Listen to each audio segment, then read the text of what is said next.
Almost finished with this roster breakdown, but now we gotta get into that last unit. We're talking about special teams.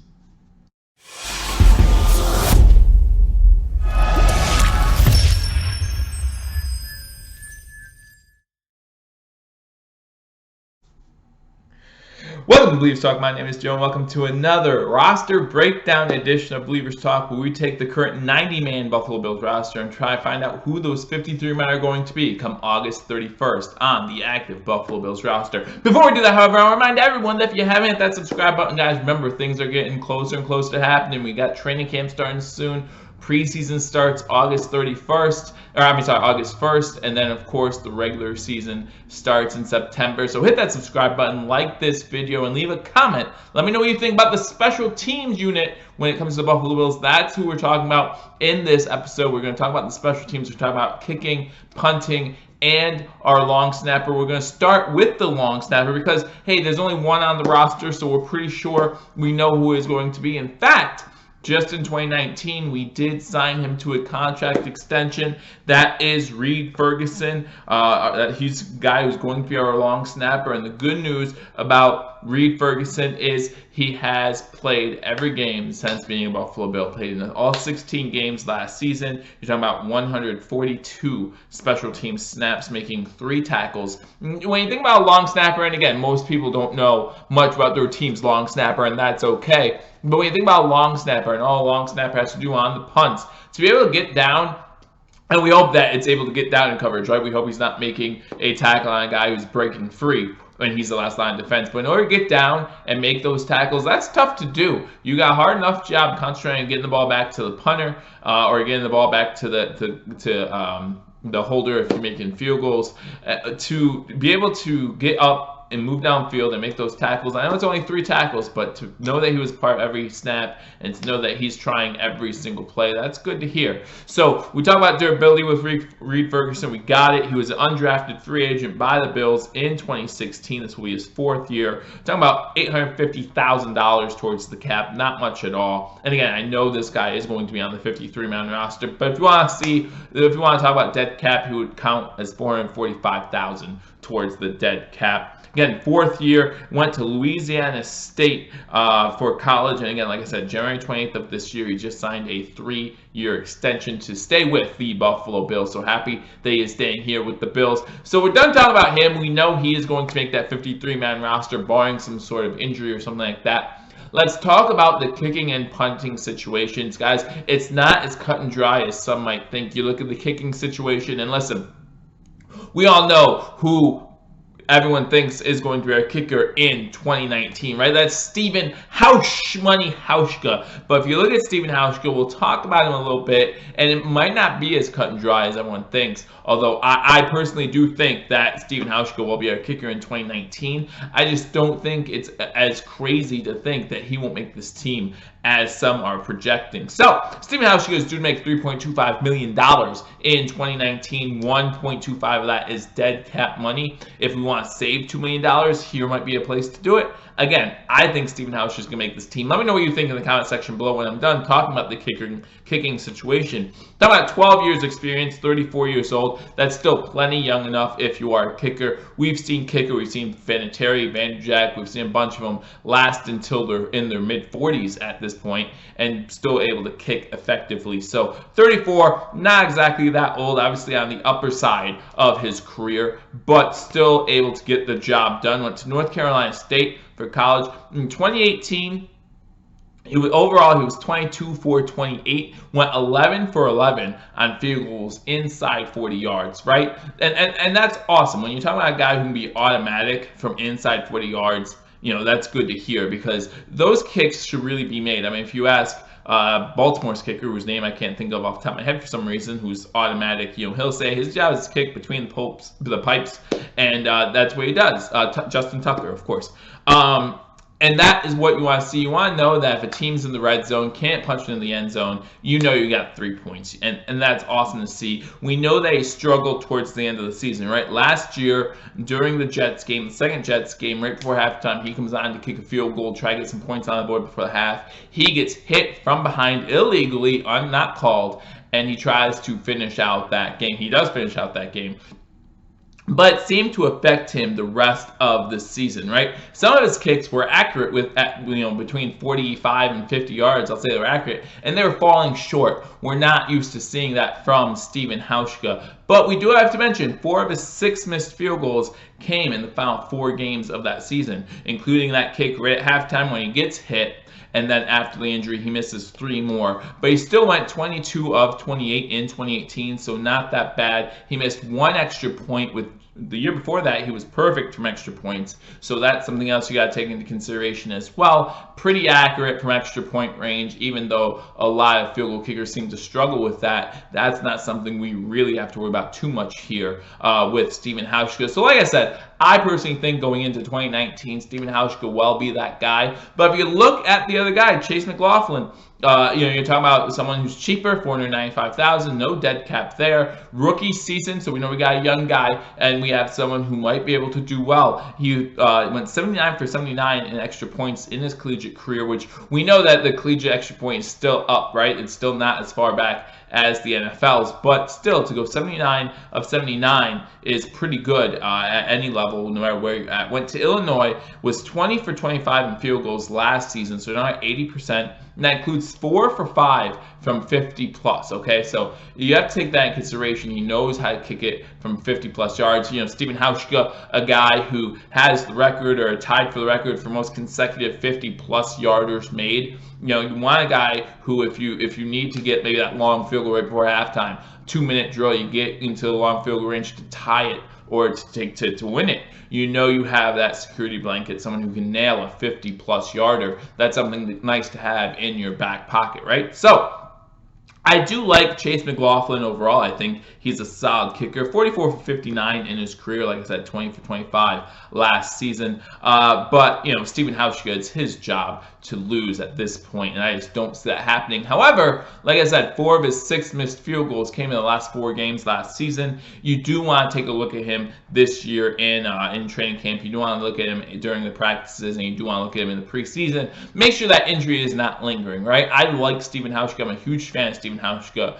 but in this league, it's all about winning games. And if Stephen Hauschka can't do that anymore, help us in that, then you do have to start looking elsewhere for a kicker. But I do still think this is Stephen Hauschka's job for 2019. Let me know if you agree in the comment section below. Is it Stephen Hauschka, or has Chase McLaughlin kind of shown you something, right? Most people think that Chase McLaughlin, the only reason why we signed him is to have someone else in there to take reps from Stephen Hauschka, so he's not constantly kicking during training camp, during preseason. Because, hey, there are going to be some teams that are going to be calling up kickers, and Chase McLaughlin might want to put some tape in preseason to let people know, hey, he can kick. And like I said, 79 for 79 extra points in college, pretty good. You want to have consistency at the kicker position. This guy seems to have it.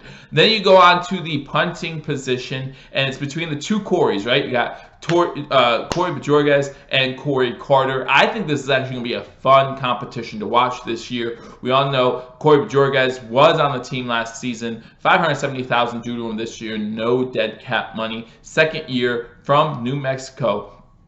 Had 45 punts last season, averaged 45 yards, suffered a shoulder injury on October 7th, and then he actually played 3 more games before the Buffalo Bills took him and put him on IR. So that tells me a lot about this guy's toughness, right? You're talking about a shoulder injury. I don't know how serious it was. It didn't say. But he's playing with an injury, and you might say, hey, he's a punter. He does not need his shoulder. Well, it really actually depends which shoulder it is, right? If the shoulder that's injured is the shoulder that's focusing on dropping the ball to make sure his foot kicks it, shoulder injury could affect that. It could affect like the angle of which he's dropping the ball at, and for all we know, it goes off the side of his foot. Maybe it has something to do with the 45-yard accuracy. All of a sudden, you're talking about the 30-40-yard punt, bringing down that net yard punt. Who knows? Who knows? I'm not trying to give him excuses here. I thought he did pretty well for us. And one thing I do like about him that might go under the radar, left-footed punter. Guys, let me tell you some stats about some left-footed punters that not too many people know, because not too many people care enough to look into it, okay? In the year 2000, I think it was 2000, there were only 4 left-footed punters in the NFL. As of 2010, there were 10. Okay, so there's an increase in left-footed punters. Why, do you ask? Well, it's simple. Okay, first, when you kick a ball, when a left-footed kicker or punter kicks the ball, it actually spins counterclockwise compared to clockwise from a right-footer's kick, right? So it adds a little bit of mystery if the returner's used to getting balls from a right-footed punter in practice or during most games. If he has that ball coming in at a different angle, coming in spinning counterclockwise compared to clockwise, that might lead to a muff. Or at the very minimum, it might take him an extra second, just an extra second, to make sure he has full control of that ball before he starts taking off. And we all know this is a game of inches. We all know this is a game of seconds. So if he has to pause just for a moment to make sure he has that ball and he doesn't muff it, that's worth it in yards gained after the punt, right? Then you look at the stats. Sports Illustrated did a stat, and from the year 2013 to the year 2017, 3.1% of punts off of a left footer were muffed, compared to 2.5% were muffed by right-footed punters when punt came from right-footed punter. So that's a 0.6% difference in muffed punts per season. And that might not sound like a lot, but in the NFL, that could be the difference between winning a game and losing a game. And again, a muff can be recovered by the same team. I'm not saying it can't, most of them are. But when you're talking about recovering a muff, more likely you're not getting yards after you recover the muff, right? You're jumping on the muff, and then someone actually touches it down right there. Most of the time. I'm not saying that's always how it happens. But again, even for that split-second delay to make sure you have that ball, that's worth it. And let's say that 0.6%, that's one fumble a season. Let's say that one fumble. That could be the difference between winning and losing a game. That could be the difference between 8-8 and 9-7. That could be the difference between the playoffs and not in the playoffs. So 0.6% might not sound like a lot, but if you have a good left-footed punter, which Bajorges is a good left-footed punter, why not keep him? Listen, there's a reason why Bill Belichick in his complete head coaching tenure in New England has only had left-footed punters on his main roster. There's been some right-footers who have come in for a game or two if one of his punters got hurt, but there's a reason for that. And if you think that there's no reason for that, you're blind, right? Bill Belichick is always thinking of things like that, always thinking of ways to get an edge. And this is one of those ways to get an edge. Again, 0.6% might not sound like a lot, but in the grand scheme of things, it might be the difference between the playoffs and not the playoffs. One game, that's all it takes in the NFL. We know that. So we look at Corey Bajorges. I like him. I think he did pretty well for us last year. Was upset to see him get hurt. But then you look at Corey Carter. Corey Carter actually was on the team last season, was in a punting competition with Colton Schmidt, who was released twice by the Bills last season. Corey Carter actually tore his ACL in the second preseason game last season. So he was hit after a punt, came out, actually found out they tore his ACL. So most people think that since Colton Schmidt was released twice, that if he was not hurt, Corey Carter actually would have made the team last year as our punter. So you do have a decent punting punting competition here.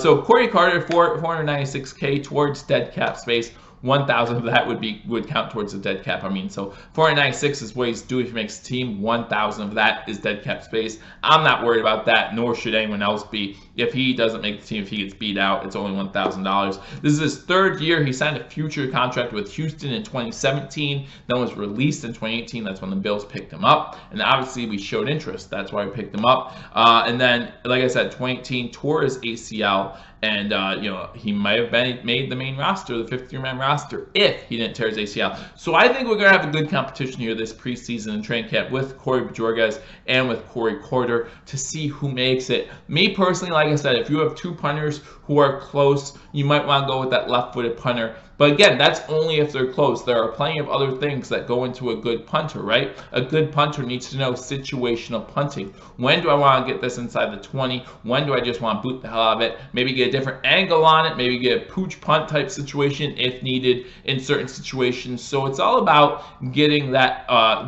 mentality of what do I need to do in these situations. I like Corey Bajorges having that little bit of experience, right? Talk about NFL experience. While he did play the first half of the season for the Buffalo Bills, I like the fact that he played through an injury. Now, obviously, if he tore his ACL, he wouldn't have played through that. But even if it's a shoulder injury for a punter, you're still playing through pain. And there has to be something that's said for that. Now, obviously, after 3 games, the Bills either realized, hey, he's no longer effective like he was. And again, like I said earlier, that could be because he was punting balls off the side of his foot because the ball angle where he was dropping it wasn't the same due to the shoulder injury. I don't know.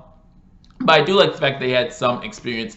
I liked him for the most part last season, so I'm going to give my edge to Corey Bjork, as that's who I think is going to make the 53-man roster. But let me know what you think in the comment section below. Again, most people don't like talking about special teams, but they are that third unit, and we need to give them the respect they're due, or else we can find ourselves playing from behind the sticks all the time, and we don't want to do that. Hopefully we don't see too much punting this year, but we still want to make sure that it's an effective punter nonetheless. So let me know what you think in the comment section below. Again, thank you for watching. I look forward to continue to give you these breakdowns. We just finished with the breakdowns. I will be giving you my full 53-man roster, what I projected each episode. That will be an episode coming up, but I'm looking forward for tomorrow, 4th of July. Guys, I have some big announcements coming out tomorrow, so make sure you're paying attention. Plan on coming out with a video maybe in the early afternoon. Wishing you all a happy 4th of July, of course, and letting you know what's to come for the Believers Talk in 2019. So again, look forward to that video,